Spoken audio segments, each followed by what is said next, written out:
Buenas noches, este es el Diácono Santiago Posado de la Iglesia de San Sebastián en San Agustín, Florida. Vamos esta noche a continuar con el capítulo 17, ¿verdad? Que comenzamos la semana pasada. Pero antes de comenzar a continuar con el capítulo 17, vamos a hacer la oración para antes de leer la Biblia. En nombre del Padre, del Hijo, del Espíritu Santo. Amén. Señor Jesús, abre mis ojos y mis oídos a tu palabra. Que lea y escuche yo tu voz y medite tus enseñanzas. Despierta mi alma y mi inteligencia para que tu palabra penetre en mi corazón y pueda yo saborearla y comprenderla. Dame una gran fe en ti para que tus palabras sean para mí otras tantas luces que me guíen hacia ti por los caminos de la justicia y de la verdad. Habla, Señor, que yo te escucho y deseo poner en práctica tu doctrina, porque tus palabras son para mí vida, gozo, paz y felicidad. Habla, Señor, tú eres mi Señor y mi Maestro, y no escucharé a nadie sino a ti. Amén. Estábamos la semana pasada hablando, voy a empezar en el último, la última sección de la semana pasada para que podamos tener un poquito de continuidad, ¿verdad? Pero les voy a leer el versículo del que nos quedamos la vez pasada, que es del capítulo 17, el versículo 17, y que habla sobre, voy a empezarlo en el 15 para que haga sentido, ¿verdad? Pero realmente ya hemos discutido esos versículos, así que vamos a continuar en el 17. Y dice así desde el 15, dice: el ángel prosiguió: las aguas que has visto, a cuyo borde está sentada la prostituta, representan pueblos, multitudes y naciones de todos los idiomas. Los 10 cuernos y la misma bestia planearán maldades contra la prostituta, la arruinarán y la dejarán desnuda. Comerán sus carnes, la consumirán por el fuego, porque Dios se vale de ellos para ejecutar su plan y les ha inspirado la misma intención de poner sus fuerzas al servicio de la bestia hasta que se cumplan las palabras de Dios, ¿verdad? Y como se acuerdan la semana pasada, pues explicamos, ¿verdad? Todo el simbolismo de los 10 cuernos, ¿verdad? Que tenían que ver con los 10 reyes que eran aliados de Roma, ¿verdad? Y que la Gran Babilonia, que era Roma, ¿verdad? Estaba sentada sobre 10 columnas, ¿verdad? Sobre 10 colinas, y así pues la ciudad de Roma estaba sentada, fue construida sobre 10 colinas también. Pues y explicamos todo eso, ¿verdad? Y donde el último diapositiva que vimos está hablando sobre la victoria del Cordero, ¿verdad? Y las razones por las cuales nosotros saldremos victoriosos, ¿verdad? Y habíamos visto que en el capítulo 12, que ya va del Apocalipsis, habíamos visto ya en el versículo 11, ¿verdad? Habíamos visto que decía: ellos lo vencieron con la sangre del Cordero, con su palabra y con su testimonio, pues hablaron sin tener miedo a la muerte, ¿verdad? Eso es lo que nos dice. De ahí es que entonces vemos cómo Juan está haciendo referencia a ese capítulo 12 en este capítulo 17, ¿verdad? Por lo tanto, ¿cómo seremos victoriosos? Pues por la virtud de la sangre del Cordero. Va a ser a través de Jesucristo, que es el Cordero de Dios, por el cual seremos victoriosos. No es por nuestra propia fuerza ni por nuestra propia inteligencia, sino por la sangre del Cordero, ¿verdad? Que Él derramó por nosotros para nuestra salvación. Y por la palabra del testimonio que demos, ¿verdad? Testimonio, cuando somos testigos, la palabra en griego viene mártir, ¿verdad? Por lo tanto, todo aquel que es un mártir es un testigo de Dios, ¿verdad? O de una causa, cual sea. Por lo tanto, nosotros seremos testigos llevando la palabra de Dios a otras personas, ¿verdad? Y no echándonos para atrás cuando las cosas se pongan difíciles, ¿verdad? Por lo tanto, vamos a hablar un poquito más adelante sobre quién es la palabra y qué es la palabra, ¿verdad? Y también seremos victoriosos porque si nosotros no amamos tanto nuestras vidas como para temer la muerte, ¿verdad? ¿Por qué? Porque eso significa que, como dice Jesucristo, aquel que dé su vida por mí, la ganará, ¿verdad? No perderá su vida. De esa manera, si nosotros damos nuestra vida por Jesucristo, vamos a ganar la vida eterna. Esta vida es solamente una vida corta, una vida que no se compara con la vida eterna junto a Jesucristo y a nuestro Padre Celestial. Por lo tanto, si nosotros no tenemos miedo a la muerte, pues entonces sí, seremos valientes y estaremos dispuestos a dar testimonio por Jesucristo, ¿verdad? Como nos dice en otras partes del Evangelio, aquel que dé testimonio de mí ante los hombres, yo daré testimonio de él ante el Padre. Y aquel que me niegue delante de los hombres, yo lo voy a negar delante de mi Padre, ¿verdad? O sea que nosotros tenemos que poner en una manera clara en nuestras mentes, en nuestros corazones, qué es lo más importante, ¿verdad? La vida eterna o esta vida que es temporera, ¿verdad? Si no seamos como en el pasado, ¿verdad? Cuando una civilización más avanzada toma ventaja de otra, ¿verdad? Como pasó con los españoles y los indios, ¿verdad? Donde los españoles intercambiaban piedrecitas y vidrios por pepitas de oro, ¿verdad? Así mismo hace el diablo con nosotros, ¿verdad? Nos enseña cositas que son temporeras, vicios, placeres, dinero, que son cosas temporeras a cambio de nuestra vida eterna. Nosotros somos ignorantes y verdaderamente no entendemos la importancia de seguir los mandamientos de Dios, pues entonces vamos a intercambiar esa vida eterna en el cielo por 2 o 3 placeres aquí en la tierra, que son pasajeros y que en comparación verdaderamente no valen mucho. Yo siempre le ponía a mis hijos este ejemplo diciéndoles que el cielo para nosotros lo podemos entender un poquito mejor si uno puede ver lo que un niño pequeño desea y entiende y quiere. Por ejemplo, un niño pequeño, usted le da un dulce, ¿verdad? Y él hace cualquier cosa por ese dulce, ¿verdad? Se porta bien, se queda tranquilo en la misa y no dice nada. Dice, mira, te voy a dar este dulcecito porque él sabe lo que es un dulce y le gusta y sabe lo que le va a aprovechar, ¿verdad? Ahora usted le puede decir, mira, te voy a dar las llaves, un nene de 5 años, mira, te voy a dar las llaves del Ferrari, te voy a comprar un Ferrari. Y eso para él no significa nada, porque él no sabe lo que es un Ferrari, no puede guiar un Ferrari porque no tiene la estatura, no tiene la habilidad, ¿verdad? Por lo tanto, para eso no significa absolutamente nada. Obviamente un Ferrari en comparación con un pilón, usted tiene un Ferrari puede tener miles de pilones, ¿verdad? Pero pues así mismo nosotros somos con el cielo. Nosotros ahora mismo somos como ese niño que nos afejamos y queremos ese pilón, ese dulce, porque eso es lo que nosotros entendemos, sabemos, comprendemos y nos satisface en el momento.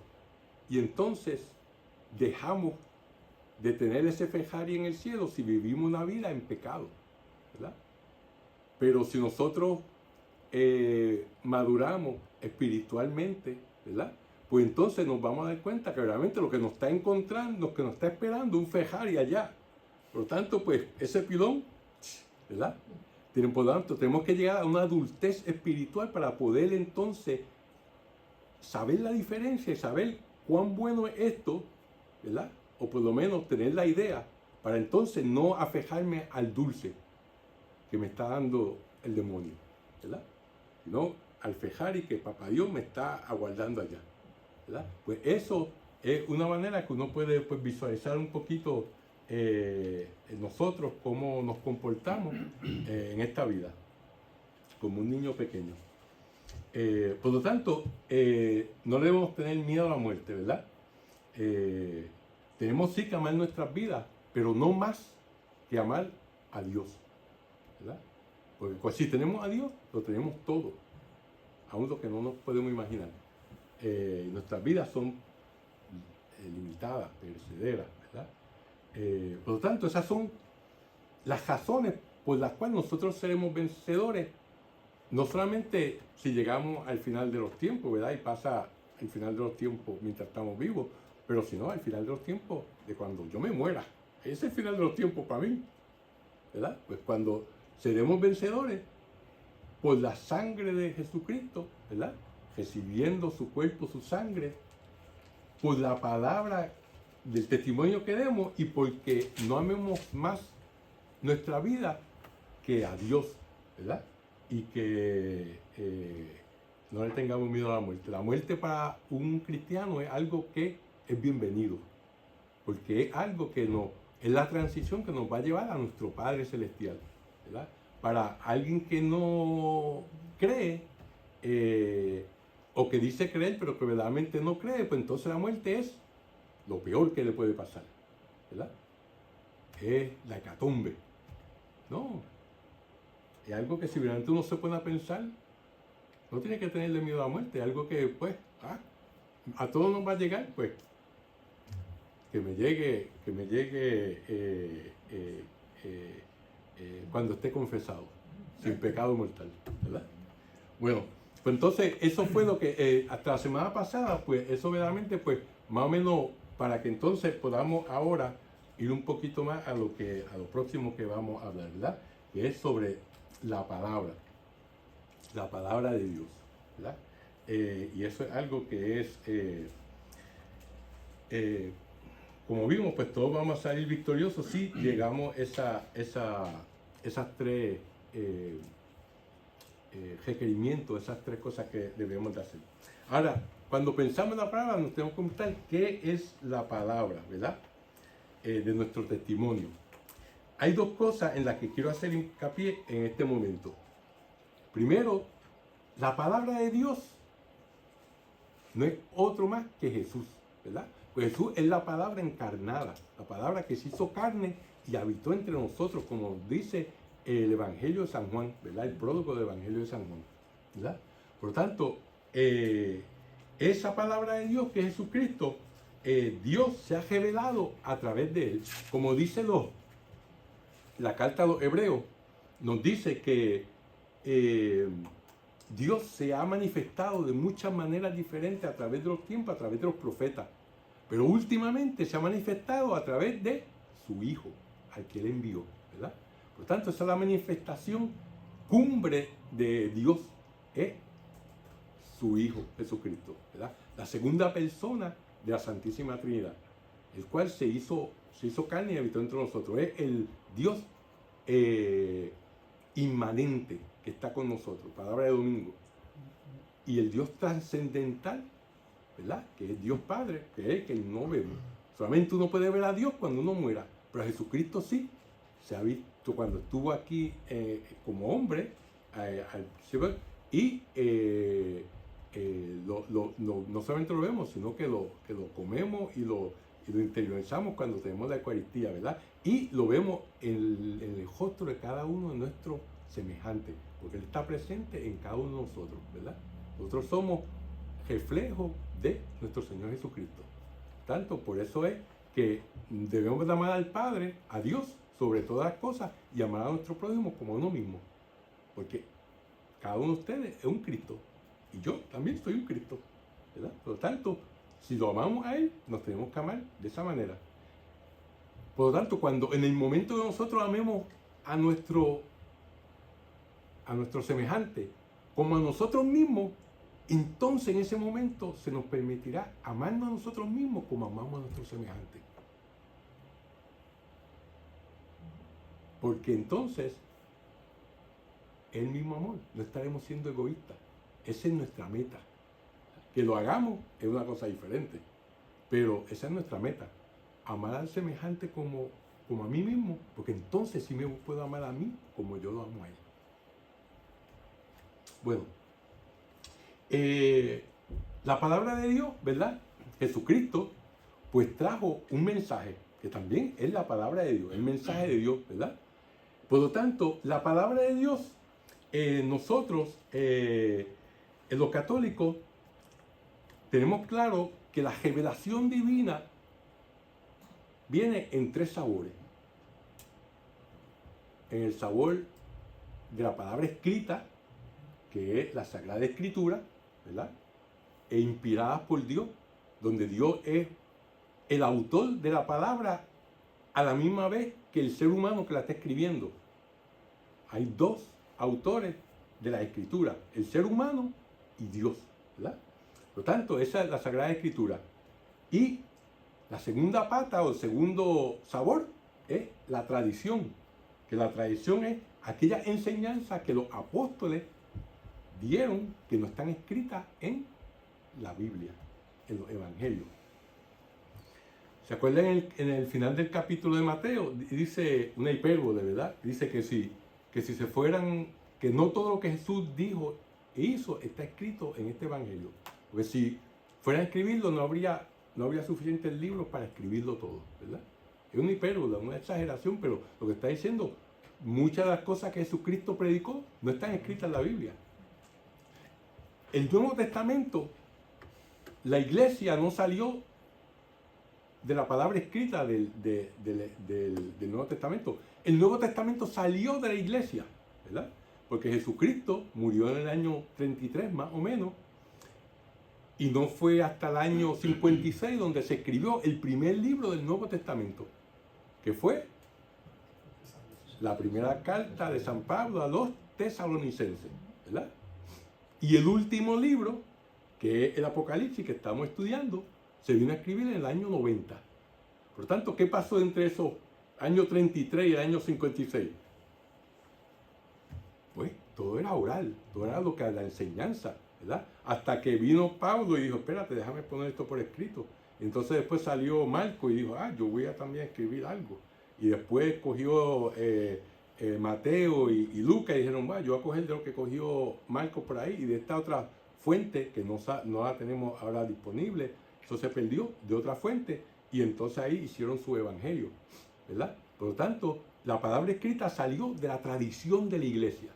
Y esa tradición continúa, pues son la enseñanza de los apóstoles y sus discípulos, ¿verdad?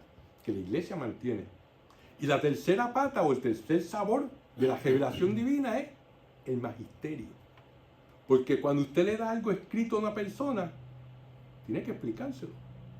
La persona, nosotros somos excelentes malinterpretando, o mejor dicho, interpretando las cosas como nos convienen, ¿verdad?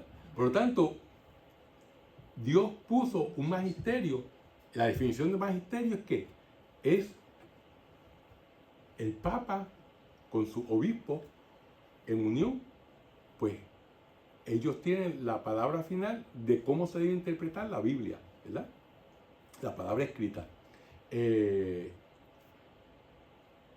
Porque el Espíritu Santo lo ilumina para entonces ellos puedan dar la interpretación correcta, ¿verdad? Claro está que hay un sinnúmero de teólogos que estudian la Biblia, que son expertos en historia, son expertos en filología, que es el estudio de la palabra, de la raíz de las palabras, y así por el estilo. Todo eso, todo ese cúmulo de conocimiento, pues eso la iglesia lo tiene, todo lo escrito de los padres de la iglesia, como por ejemplo San Ireneo, como Justino Mártir, así por el estilo, y después los teólogos renombrados como San Agustín, como Santo Tomás de Aquino, ¿verdad?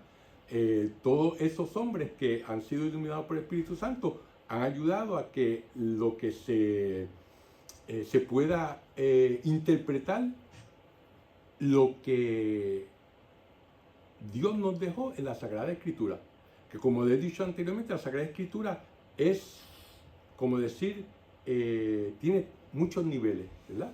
Y es como una cebolla, donde se va sacando la superficie y se va siguiendo y se va adentrando, profundizando más, ¿verdad? Y eso, lo que la iglesia y los estudiosos interpretan no es que vayan a sacar una enseñanza nueva, ya la enseñanza está ahí. Ahora, ¿cómo esa enseñanza se va a aplicar a nuestro diario vivir?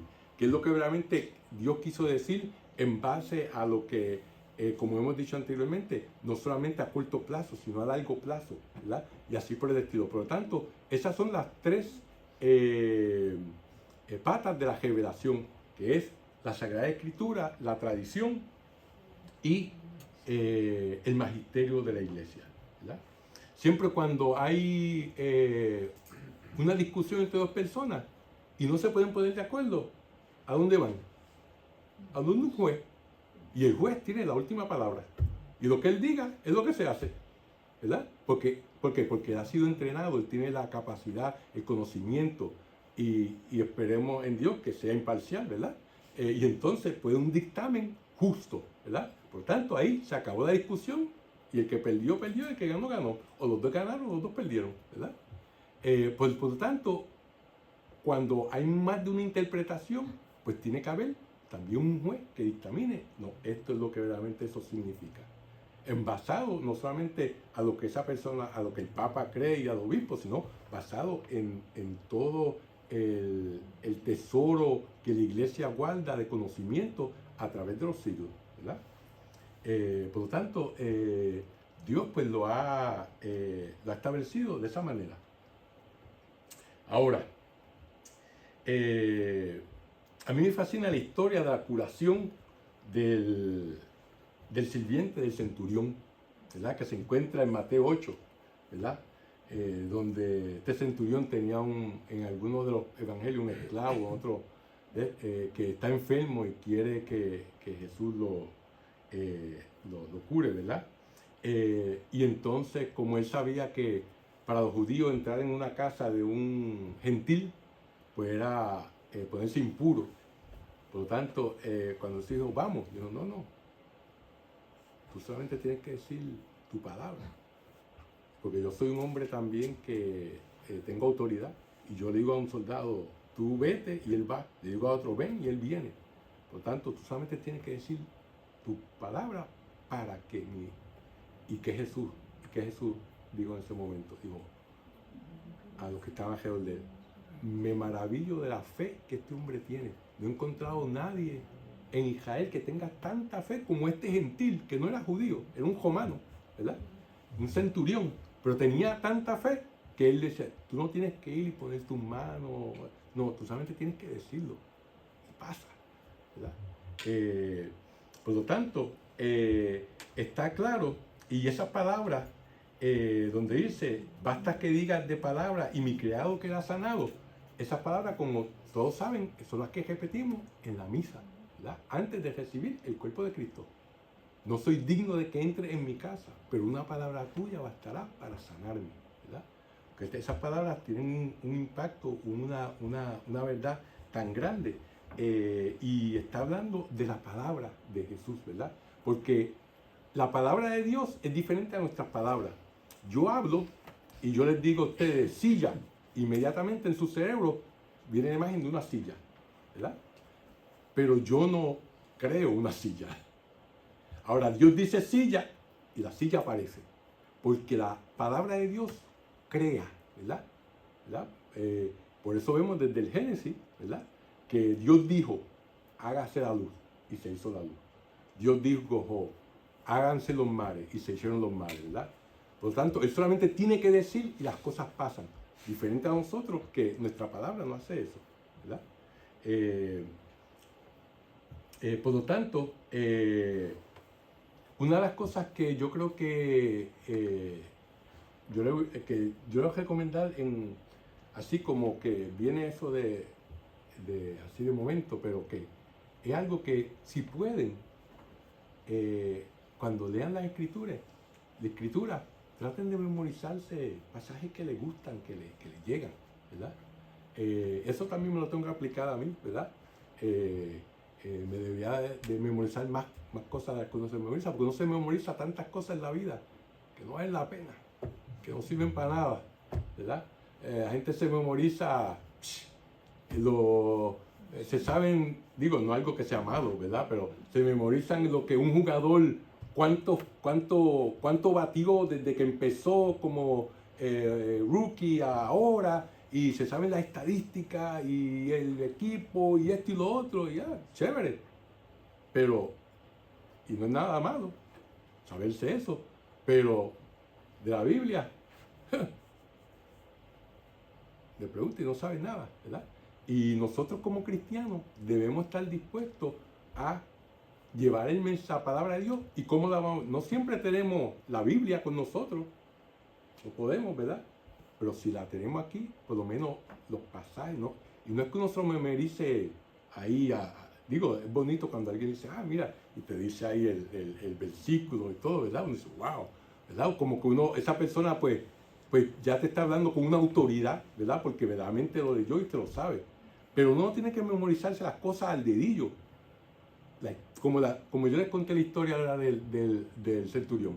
O sea, no fue, yo no me he memorizado, pero me sé la historia y la puedo contar y la puedo aplicar. Por lo tanto, cuando hablo, puedo decirle a alguien, mira lo que pasó ahí, y mira, y es un gentil que no era judío, eso somos nosotros, ¿verdad? Y eso es lo que nos salva, la fe. Y entonces uno puede, por lo tanto, uno tiene que verdaderamente poner la Biblia en el lugar que tiene, que debe ser el libro más importante de nuestras vidas, ¿verdad? Yo he conocido personas que son estudiosos de teología y saben mucho de teología, pero no se han leído toda la Biblia. Y digo, pero ¿cómo? O sea, esa es la palabra de Dios, eso es lo que son las cartas de amor que Dios nos ha hecho. ¿Cómo? O sea, sabes de Santo Tomás de Aquino mucho, pero si te meto en la escritura, te me pierdes. No, que tenga un balance, ¿verdad? Por lo tanto, eso es bueno porque eso nosotros lo podemos utilizar en nuestra batalla espiritual, ¿verdad? Cuando viene y está en un momento de dificultad, qué bonito es decir, el Señor es mi pastor, nada me faltará, en vez de pradera, ¿verdad? O sea, son cosas que uno, son la palabra de Dios, la estoy rezando y la estoy trayendo, y eso me da paz y me da fortaleza para un momento difícil, ¿verdad? Por tanto, no es que uno para decirle a otra persona, uno mismo, para utilizarla en esos momentos difíciles o de alegría, ¿verdad?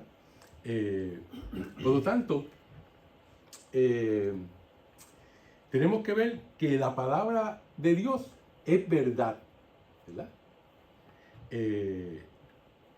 Y Jesús mismo dijo, yo soy el camino, la verdad y la vida, ¿verdad? Por tanto, su palabra es verdad.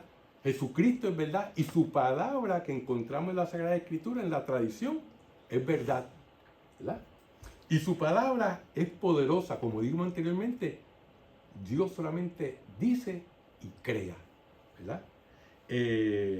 Y su palabra es más aguda que una espada de doble filo, nos dice en la Sagrada Escritura, ¿verdad? Por lo tanto, su palabra clarifica las cosas en medio de la confusión. Y por lo tanto, en lugar de nosotros estar quejándonos de que no sabemos qué hacer, lo que debemos de hacer es leer la palabra de Dios, ¿verdad? Porque si la entendemos, podemos entender la voluntad de Dios, lo que Él quiere de nosotros, ¿verdad? Y al uno conocerlo a Él, conoce ¿qué? El corazón de Dios, conoce su mente y sus caminos en medio de nuestras dificultades.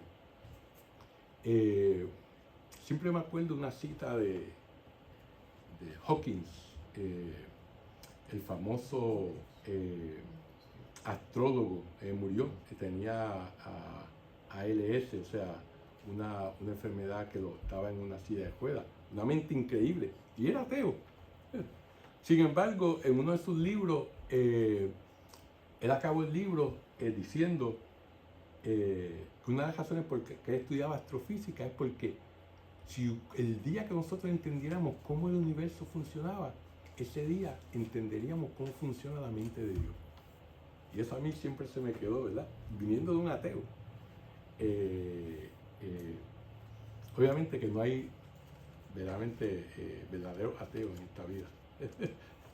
Solamente hay ateos prácticos. Pero bueno, por lo tanto nosotros no tenemos que estudiar astrofísica. Nosotros tenemos la palabra de Dios, tenemos lo que Él nos dice, lo que Él siente, qué es lo que quiere para nosotros. Tenemos la medida del amor infinito que Él tiene cuando leemos la Sagrada Escritura. Por lo tanto, como se acordarán, cuando empezamos, nosotros vamos a ser victoriosos por la sangre del Cordero y la palabra de nuestro testimonio. Y nos preguntamos entonces, ¿qué es lo que sale de nuestras bocas en los momentos difíciles? Digo, nos sale una mala palabra, nos sale un juramento, nos sale un, ay Dios mío, ayúdame. ¿Verdad? En esos momentos es que uno sabe lo que está aquí y lo que está aquí. ¿Verdad? Si solamente nos quejamos o en esos momentos reconocemos que somos hijos de Dios y que hemos sido redimidos por la sangre del Cordero. ¿Verdad? Y en esos momentos es que nosotros entonces nos debemos de comportar como personas que hemos sido redimidos y como vencedores. ¿Verdad? Debemos reconocer que la última batalla al final de los tiempos ha sido ganada ya para nosotros. O sea, no hay nada mejor que uno entrar en una pelea cuando uno sabe que uno va a ganar. Esas son las mejores peleas. Pues eso es lo que estamos viendo al final de los tiempos. Si nosotros verdaderamente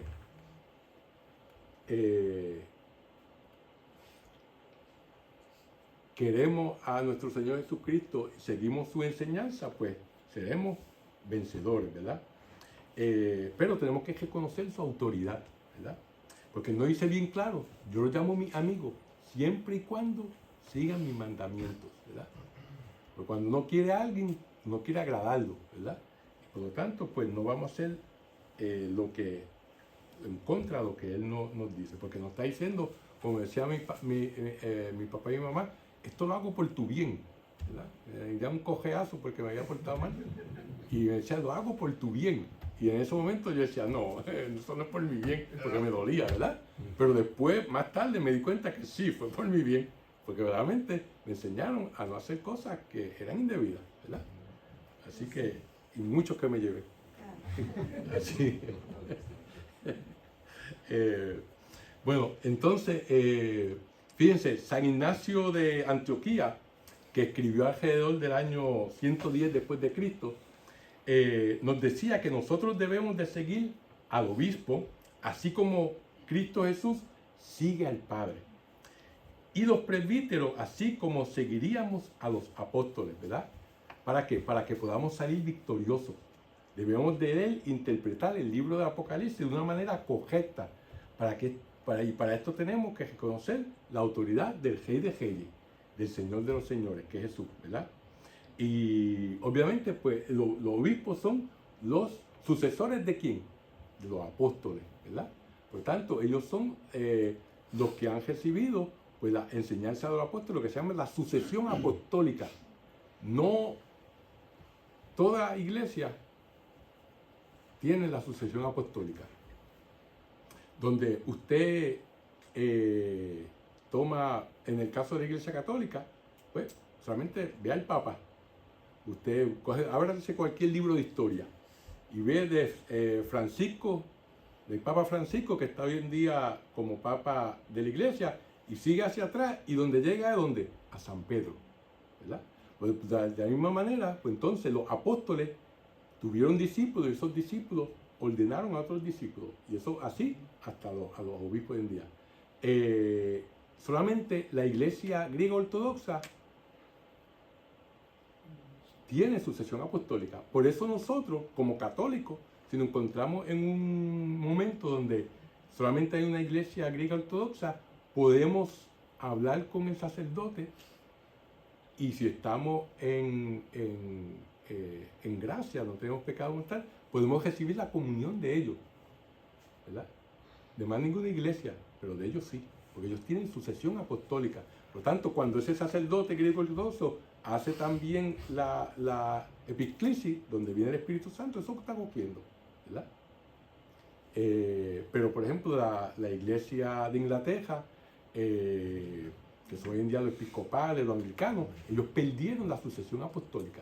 Pues entonces empezaron, cuando hubo la ruptura por Enrique VIII, entonces ellos empezaron a ordenar obispos, no por otros obispos que ya habían sido ordenados, sino así se los sacaron de la manga, como quien dice, ¿verdad? Por lo tanto, ahí perdieron la sucesión apostólica. Por lo tanto, un sacerdote episcopal no puede consagrar. Digo, puede decir la misa como ellos, pero no ocurre una consagración, como ocurre en la Iglesia Católica y en la Iglesia griega ortodoxa. Bueno, ¿se acuerdan de la rebelión de Aarón y Miriam en el libro de los Números, ¿verdad? Donde Miriam y Aarón vinieron y dijeron, bueno, ¿acaso Yahvé, decían, solo hablará por medio de Moisés? ¿No habló también a través de nosotros? ¿Verdad? O sea que dijeron, aquí Moisés no es el único, nosotros también. Así que, ¿y qué pasó? A Miriam Dios la cubrió desde la cabecita hasta los pies de lepra, ¿verdad? Y cuando vio eso ahí, dijo, espérate que no, Yahvé, Dios, no se puede jugar con él. El Moisés es el que Dios le dio la autoridad, era con quien hablaba, ¿verdad? Y no fue hasta que Moisés intercedió por Miriam, ¿verdad? Que entonces la lepra se le quitó. Después de eso no se volvió a quejar más. Porque Dios le demostró que quien él le había dado la autoridad era Moisés, no era ninguno de ellos. Aarón era el sumo sacerdote, pero estaba bajo Moisés, porque Moisés era con quien Dios se reunía frente a frente en la tienda de donde estaba el tabernáculo, ¿verdad? Por lo tanto, para nosotros, para que podamos ser investidos y tener la autoridad de Jesús, debemos reconocer su autoridad aquí en la tierra y acatar el poder de su palabra. ¿Verdad? Para eso tenemos que ser humildes, ¿verdad? Porque como nos dice el libro de los Números, Moisés era el hombre más humilde que había, ¿verdad? Y esto es el signo distintivo del que ha encontrado a Dios, ¿verdad? Como le he dicho anteriormente, la virtud de la humildad no es creerse que uno es la alfombra para que la gente lo pise a uno, no. El ser humilde es conocerse a uno mismo, conocerse con sus defectos, que todos tenemos, pero también con nuestras virtudes, ¿verdad? Que Dios le ha dado a cada uno de nosotros ciertos atributos. A uno le ha dado el atributo de cocinar bien, a otro le ha dado el atributo de ser muy bueno en matemáticas, a otro le ha dado el atributo de disfrutar lo que otros cocinan, ¿verdad? Pero bueno, la cuestión es que uno tiene que saber que si usted cocina algo bueno y alguien dice, wow, qué rico te quedó esta comida, en vez de decir, no, si verdaderamente no me quedó muy bien, no, dice, gracias, porque uno sabe que uno cocinó bien, ¿verdad? Gracias, te lo agradezco, me alegro que te haya gustado, ¿verdad?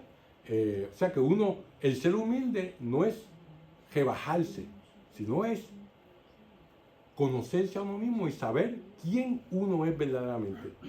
Porque cuando uno se conoce a uno verdaderamente, ¿qué uno descubre?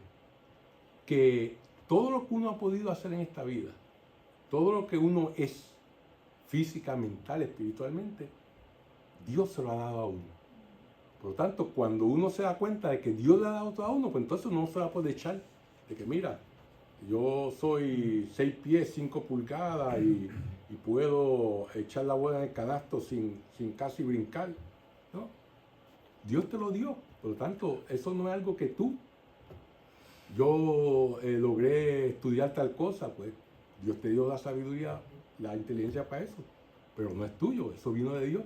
Por lo tanto, no podemos, eso es la verdadera humildad, ¿verdad? Y la humildad es la virtud sobre la cual todas las demás virtudes se construyen. Si no hay humildad, no se puede hacer nada.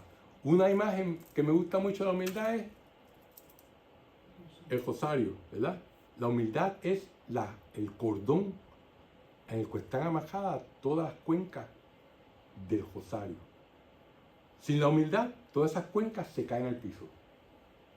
Lo que las mantiene todas, las que permite que esto sea un rosario, es el hilo al cual están atadas cada una de las cuencas. Eso es la humildad. Y las demás son las demás virtudes. Prudencia, fortaleza, y así por el estilo. ¿Okay? Bueno, el nombre de Jesús, ¿verdad? Vamos a un tema interesante. El nombre de Jesús es uno de los instrumentos que Él nos ha dado para que vayamos por el mundo y obremos en su reino. Él nos ha enviado a nosotros en su nombre y en su autoridad, ¿verdad? Cuando nos dice donde hayan dos o más reunidos en mi nombre, ahí estaré yo, ¿verdad? Cuando uno se reúne a rezar y invoca a Jesús, ahí llega Jesús, ¿verdad? Una de las cosas que es importante uno entender es la revelación del nombre de Jesús que nos cuenta en el Éxodo capítulo 3, ¿verdad? Cuando Moisés subió al monte Sinaí porque veía una zarza que estaba ardiendo, pero no se consumía, ¿verdad? Y llegó allí, ¿verdad? Y entonces le dijo Dios, quítate las sandalias porque estás pisando viejas santas, ¿verdad? Y entonces le dijo, siempre que hay un encuentro con Dios, siempre hay ¿qué? Una misión, ¿verdad? Eso nos pasa a todos. Nosotros verdaderamente encontramos a Jesucristo en nuestras vidas. Eso nos conlleva una misión, ¿verdad? Pues la misión de Moisés fue que vete y libera a mi pueblo que está esclavizado en Egipto, ¿verdad? Y Moisés dijo, ¿y cómo yo voy a hacer eso? Para empezar, no sabemos tu nombre, ¿verdad? Dice que tú eres el Dios de Abraham y de Jacob ¿verdad? Pero si yo me preguntar tu nombre. Entonces ahí fue que Dios le reveló el nombre a Moisés y le dijo, yo soy el que soy, ¿verdad? Y como vemos en la Biblia, de todos los patriarcas, ¿verdad? Que la Biblia, Adán, Noé, Abraham, todos los patriarcas nunca hicieron ningún milagro. Y eran hombres santos. Y Dios con Abraham, el padre de la fe, un hombre que dejó su tierra y hizo, Dios le decía, salta, y él decía, ¿cuán alto tú quieres que yo salte? ¿Verdad? Ninguno hizo ningún milagro. No fue hasta que Dios le reveló su nombre a Moisés. Que Moisés fue el primer patriarca que pudo hacer milagros, ¿verdad? Las señales que hizo a Egipto de convertir el agua del Nilo en sangre, de que vinieran las ranas a hacer la vida imposible a los egipcios, donde viniera cayera granizo que se convertía en fuego y así por el estilo. Solamente porque con el nombre de Dios, entonces sí que él tenía el poder, ¿verdad?, de hacer estos milagros. Fíjense que en hebreo, el idioma hebreo es un idioma que es de consonantes. No hay vocales, ¿verdad? O hay vocales, pero no se escriben. Solamente uno escribe las consonantes. Por lo tanto, el nombre de Dios, que fue yo soy el que soy, que en hebreo es Yahvé, ¿verdad? Son las consonantes Y, H, W, H, ¿verdad? Y la exacta vocalización de ese tetragrama plantea un problema, porque no hay duda de un hecho. Al vocalizar el texto de estas consonantes, tradicionalmente está la tradición que se llama de los masoretas, ¿verdad? Los masoretas son unos estudiosos judíos, hebreos, ¿verdad? De aquella época, y ellos señalan que en el Éxodo 27, que pronunciar el nombre del Señor en falso, ¿verdad? Era algo que es un pecado. Por tanto, el nombre de Dios no se pronunciaba. Ellos no podían pronunciar el nombre de Dios, ¿verdad? Por eso, ellos le ponen a la vocalización, las vocales, a este tetragrama para que se oiga Adonai. No Yahvé, Adonai, porque ellos no pueden decir, ¿verdad? Y pues Adonai significa pues Señor, ¿verdad? Así parecería ser de dónde salió el nombre de Jehová, donde se pusieron otras vocales para decir el nombre de Dios sin que fuera el verdadero nombre. Usaban el tetragrama, pero diferentes vocales, ¿verdad? De esta manera, no se pronunciaba el nombre de Yahvé, sino que se le decía Adonai, se decía Yahvé, Jehová, perdón. Solo cuando el tetragrama sigue otra vocalización, se le llama Elohim.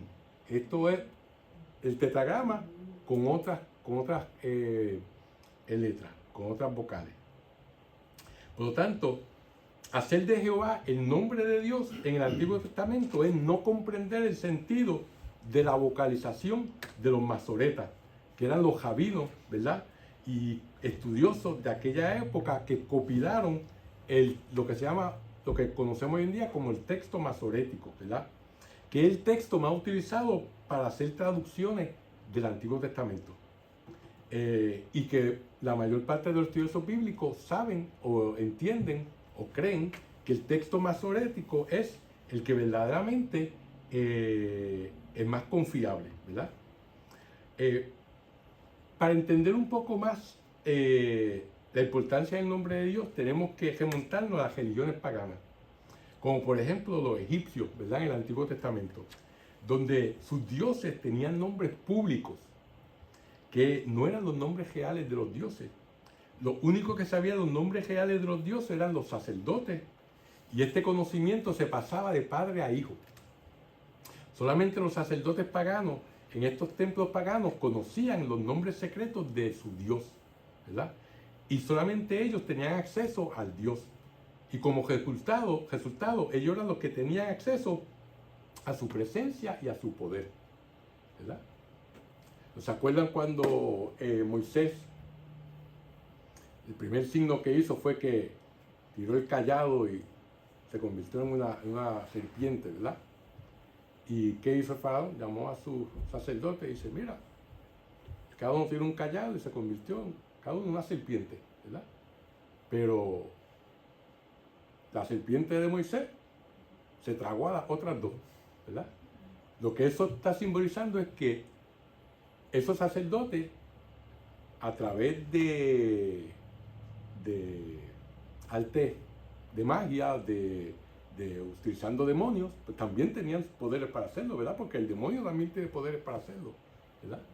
Así como hoy en día quien lee las manos, le echa le lee las hojitas del té y le dice el futuro, pues eso es algo que viene del demonio, eso no viene de Dios, ¿verdad?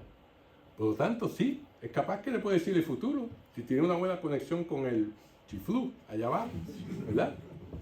Pero eso no quiere decir que sea algo que viene de Dios, porque el uno tratar de buscar, saber el futuro es no tener confianza en Dios, ¿verdad?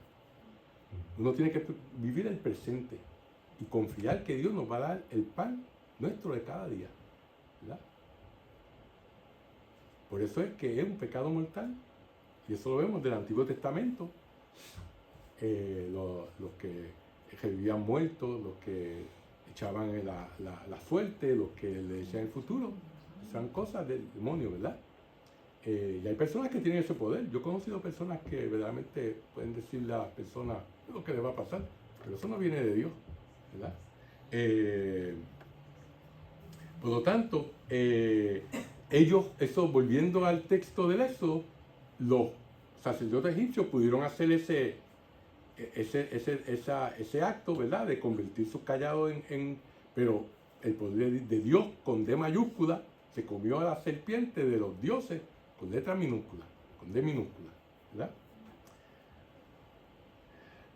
Antes de que Israel se instalara en Canaán, Dios le dio a Moisés que iba a haber un lugar donde él iba a poner su nombre. Y esto nos lo menciona en Deuteronomio capítulo 12. Y específicamente en el versículo 11 dice: entonces llegarán al lugar elegido por Yahvé para la morada de su presencia. La presencia del nombre de Dios, ¿verdad? Y el lugar en donde habita el nombre de Dios es en el templo, ¿verdad? En aquel entonces solamente el sumo sacerdote podía entrar al templo una vez al año para pronunciar el nombre de Dios, Yahvé, ¿verdad? Y vemos entonces que era una ceremonia tan importante que el sumo sacerdote tenía que purificarse, tenía que estar purificado, ¿verdad? Si el sumo sacerdote, cuando entraba, habían dos cosas que le ponían. Él tenía unas vestiduras, y por encima de esas vestiduras le ponían campanitas pequeñitas, y le amajaban una soga al tobillo. Y entonces él entraba al Santo de los Santos. ¿Ustedes saben por qué hacían eso? ¿Se acuerdan? Yo se lo dije. Porque si verdaderamente él entraba sin estar purificado, sin estar limpio de corazón, moría. Y entonces, cuando no oían las campanitas, jalaban la soga a sacarlo, ¿verdad?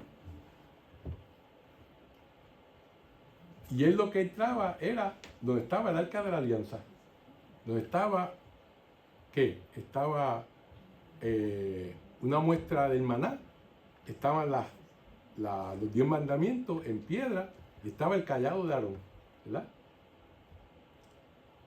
Y nosotros no le prestamos la mitad de atención y de respeto al Santísimo Sacramento que se encuentra, y pasamos muchas veces a través del tabernáculo ahí como Juan por su casa, ¿verdad? Y se puede hacer una reverencia, ¿verdad? Ya va a ser una genuflexión, arrodillarse, ¿verdad? Cuando pasamos cerca del tabernáculo. Por lo tanto, pues eso, porque ahí en el templo estaba la presencia de Dios, estaba el nombre de Dios, ¿verdad? Y eso en Éxodo 20:24 lo podemos ver. Ahora, Jesús entonces, ¿dónde va a estar? Va a estar en la Nueva Jerusalén. ¿Y cuál es la Nueva Jerusalén? La iglesia, ¿verdad? Donde su nombre va a estar, que es Cristo. Por eso en la misa, cuando se hace, pues se hace una reverencia, cuando se menciona el nombre de Jesús, ¿verdad? Ahora, el templo antiguo va a ser destruido y Cristo Jesús es quien va a ser el templo real, ¿verdad? Es el que va a reemplazar Jesús, el antiguo templo que fue destruido. Por lo tanto, ¿qué nos quiere decir esto? Que ustedes y yo, que somos la novia de Jesús, ¿verdad? La iglesia, somos parte de la iglesia es la novia de Jesús, somos ahora el lugar donde el nombre de Dios habita, ¿verdad? Y es por eso que nosotros somos llamados ¿a qué? Por Cristo a salir al mundo y predicar su evangelio y hacer grandes obras, ¿verdad? ¿Qué fue lo que le dijo? Un poquito atrás. Esto pasa cuando no se puede hablar, ¿verdad? ¿Qué fue lo que Pedro le dijo al tullido en los Hechos de los Apóstoles? Déjeme leérselo para que está en el capítulo 3, versículo 1 al 6, que dice así: un día cuando Pedro y Juan subían al templo para la oración de las 3 de la tarde, acababan de dejar ahí a un tullido de nacimiento.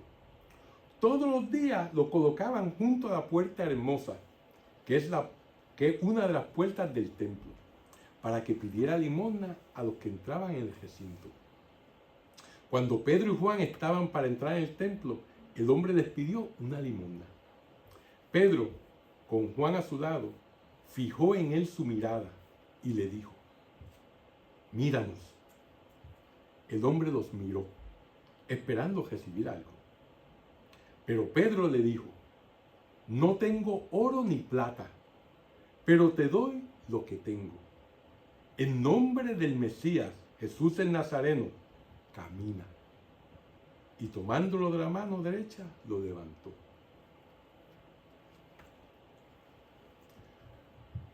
Por lo tanto, cuando oramos en el nombre de Jesús, ¿qué es lo que eso significa? ¿Verdad? Significa que al orar a través de Cristo, estamos orando investidos en su autoridad. ¿No es eso algo maravilloso? Nosotros somos llamados ahora, como la Nueva Jerusalén y como la nueva novia de Cristo, a caminar con Cristo. Si ustedes se fijan en la misa, la mayor parte de las oraciones que el sacerdote hace, ¿cómo acaban? En nombre de nuestro Señor Jesucristo. Cuando reciben la bendición para un objeto, una medalla, un crucifijo, o alguien pide una bendición al diácono, al sacerdote, se hace la de esto y siempre se acaba: en nombre de Jesucristo, que vive y reina contigo en la unidad del Espíritu Santo, y es Dios por los siglos de los siglos. Así es como uno acaba la oración de bendecir algo, porque no es el sacerdote ni el diácono el que bendice eso, es Cristo, es Dios. Por lo tanto, en nombre de Él es que se pide la bendición, ¿verdad? Por lo tanto, eso es en Juan también nos dice en su Evangelio, en el capítulo 14, versículo 13 al 14, dice: todo lo que pidan en mi nombre, eso es Jesucristo hablando a nosotros, todo lo que pidan en mi nombre lo haré, de manera que el Padre sea glorificado en su Hijo, y también lo haré lo que me pidan invocando mi nombre. Claro está, nosotros le pedimos muchas cosas, pero muchas cosas que pedimos no nos convienen, aunque muchas de ellas sean buenas. Tal vez no en el momento, en el tiempo de Dios, no en el tiempo de uno, ¿verdad? Pero todo lo que uno pide, ¿verdad? Como dice Jesús, se lo pedimos en nombre de Él, ¿verdad? Todavía más adelante, en Juan, el capítulo 16, nos dice: he manifestado tu nombre a los hombres, hablo de los que me diste, tomándolos del mundo. Ahora ustedes se preguntarán, ¿por qué hemos tomado tanto tiempo hablando sobre el nombre y sobre la palabra de Dios? La razón es que es con su nombre con el que vamos a salir victoriosos en esta vida. Es el de Rey de los Reyes, el Señor de los Señores, y nosotros, que somos la Nueva Jerusalén. Nosotros somos su novia, ¿verdad? Y Él ha puesto su nombre en nosotros. Y nos ha dicho que vayamos al mundo y prediquemos el Evangelio. Por lo tanto, es vital que tengamos claro que Dios nos ha revelado que al final saldremos victoriosos. Ya eso se lo he repetido unas cuantas veces. Diga, no me lo repita más, pero es importante que uno lo internalice, ¿verdad? No solamente que lo oiga, sino que lo internalice y se lo crea y lo viva, sobre todo, ¿verdad?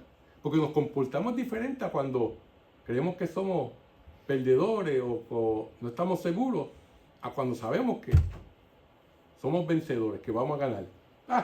Ahí olvídate, uno saca pecho rápido porque sabe que tiene la batalla ganada, ¿verdad? Así es que tenemos que ser en nuestra vida como cristianos, ¿verdad? Por lo tanto, ¿se acuerdan cuando cubrimos el capítulo 14 y dijimos que seguíamos al Cordero a donde quiera que Él fuera, y que el que no se quedaba, y él no se quedaba con las manos cruzadas? Pues Él está haciendo algo. Él no se queda con las manos cruzadas, está cambiando nuestras vidas. Y si nosotros le permitimos a Él, porque Él nunca impone nada a nosotros, ¿verdad? Siempre, como dice el libro del Apocalipsis, nos dice: yo toco a la puerta, ¿verdad? Y si tú abres la puerta, yo entraré y habitaré en ti. Y mi Padre y yo y mi Padre cenaremos contigo. O sea, esa famosa pintura donde Jesús toca la puerta y no hay un picaporte en la parte de afuera, porque el picaporte está adentro. Como dice San Agustín, quien te creó sin tu permiso, no te salvará sin él, sin tu permiso, ¿verdad? Nosotros no pedimos ser creados. Nosotros de momento nacimos y abrimos los ojos y empezamos a ver cosas, ¿verdad? Pero nuestra salvación depende de que nosotros consintamos que Jesús nos salve, ¿verdad? Él no nos puede salvar en contra de nuestra voluntad. Por lo tanto, nos debemos sentir afortunados y honrados al saber que Él nos ha llamado a participar de esta gran aventura con Él, ¿verdad? No hay nada mejor, como dice, saber que vamos a ser victoriosos. Para concluir este capítulo, vamos a ver el último versículo desde el punto de vista de los eruditos, ¿verdad? Y ese último versículo de este capítulo va a ser el versículo 18, que dice: esa mujer que has visto es la gran ciudad, la que reina sobre los reyes del mundo entero, ¿verdad? Nos preguntamos, ¿ostenta Jerusalén la soberanía sobre los reyes de la tierra? Como se acuerdan, dependiendo quién usted lea, algunos eruditos dicen que la Gran Babilonia es Jerusalén y otros que es Roma, ¿verdad? Por lo tanto, y cada uno tiene su idea, ¿verdad? Y pone su... Nosotros tenemos que, pues, dilucidar qué es lo que creemos en ese sentido. Por lo tanto, tenemos que ver que si verdaderamente es Jerusalén, ¿verdad?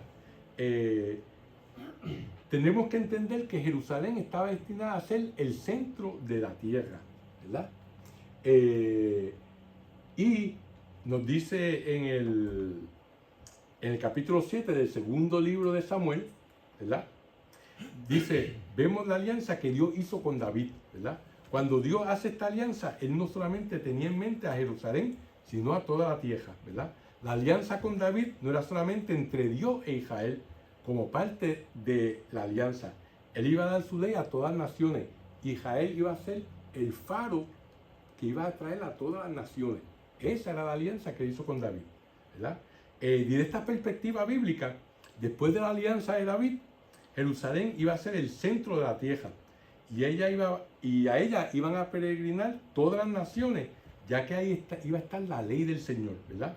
Eso nos dice también Isaías en el capítulo 2, versículos 2 al 3, ¿verdad? Que nos habla al respecto. Y se lo quiero leer para que lo tengamos claro. Dice, al final de los tiempos, el cerro de la casa de Yahvé será puesto sobre los altos montes y dominará los lugares más elevados. Irán a verlo todas las naciones y subirán hacia él muchos pueblos diciendo, vengan, subamos al cerro de Yahvé, a la casa del Dios de Jacob, para que nos enseñe sus caminos y caminemos por sus sendas, porque la enseñanza irradia de Sidón, de Jerusalén, sale la palabra de Yahvé, ¿verdad? Más claro que eso no canta el gallo. Por lo tanto, con todo lo anterior, se puede decir que Jerusalén iba a ser el ombligo del mundo. En medio de nosotros, el ombligo, ¿verdad?